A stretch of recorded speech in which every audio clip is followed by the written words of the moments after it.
Welcome to 99 TV. నేను ప్రియాంక. మేడిగడ్డ ఇది కేవలం ఒక బ్యారేజ్ కాదు. తెలంగాణలో సాగునీటి విప్లవానికి, ఆత్మవిశ్వాసానికి ప్రతీకగా నిలిచిన నిర్మాణం. కాళేశ్వరం ప్రాజెక్టులో భాగంగా రూపొందిన ఈ బ్యారేజ్ వేల ఎకరాల రైతు భూములకు నీరు అందించే కీలక కేంద్రంగా ఉంది. అలాంటి ప్రాజెక్టుపై ఇటీవల రాజకీయ ఆరోపణలు, అనుమానాలు, విమర్శలు తీవ్రంగా వినిపించాయి. డిజైన్ తప్పు అని, నిర్మాణంలో లోపాలున్నాయని, అవినీతి జరిగిందని కాంగ్రెస్ నేతలు పదే పదే ఆరోపించారు. ఈ మాటలు అసెంబ్లీ వేదికగానే కాదు, సోషల్ మీడియాలో కూడా విస్తృతంగా ప్రచారం అయ్యాయి. చివరకు మేడిగడ్డ విఫలమైంది అనే మాటను ప్రజల మనసుల్లో నాటే ప్రయత్నం జరిగింది. ఈ పరిస్థితుల్లో బీఆర్ఎస్ తీసుకున్న నిర్ణయం రాజకీయాలకు భిన్నంగా కనిపించింది. ప్రెస్ మీట్లు, ప్రకటనలు, ఆరోపణలపై ప్రత్యారోపణలు చేయకుండా నేరుగా ప్రాజెక్ట్ దగ్గరికే వెళ్లింది.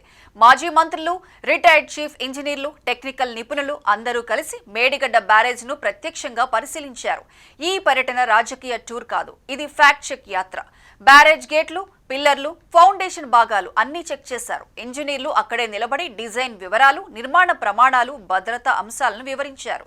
మాజీ మంత్రులు స్పష్టంగా చెప్పారు, ప్రాజెక్టు డిజైన్లో ఎలాంటి లోపాలు లేవని, స్ట్రక్చరల్ ఫెయిల్యూర్ అనే ఆరోపణలు పూర్తిగా అవాస్తవమని అన్నారు. వర్షపాతం తీవ్రత, నీటి ఒత్తిడి, ఫౌండేషన్ సెటిల్మెంట్ వంటి అంశాలన్నీ ముందుగానే లెక్కలోకి తీసుకుని డిజైన్ చేసినట్లు డాక్యుమెంట్లతో చూపించారు. ఎంత నీటి ఒత్తిడిని తట్టుకునేలా బ్యారేజ్ నిర్మించారో కూడా అక్కడే వివరించారు.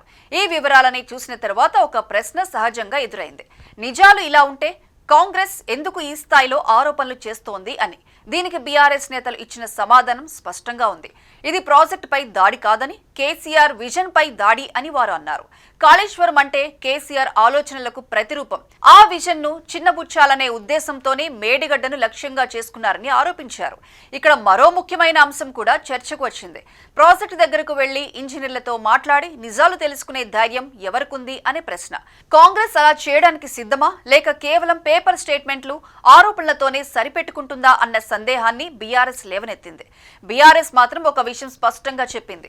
తాము చేసిన పనికి తామే బాధ్యత వహిస్తామని, ఆరోపణలు వస్తే ఆధారాలతోనే సమాధానం ఇస్తామని ప్రకటించింది.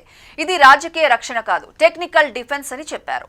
అసెంబ్లీలో మాటల యుద్ధం ఒకటైతే ప్రాజెక్టు దగ్గర నిజాల యుద్ధం మరొకటి. ఈ రెండో యుద్ధంలో బీఆర్ఎస్ వెనక్కి తగ్గలేదు. మేడిగడ్డ కుంగలేదని మాటల్లో చెప్పడమే కాదు, అది ఎలా నిలబడి ఉందో ప్రత్యక్షంగా చూపించింది.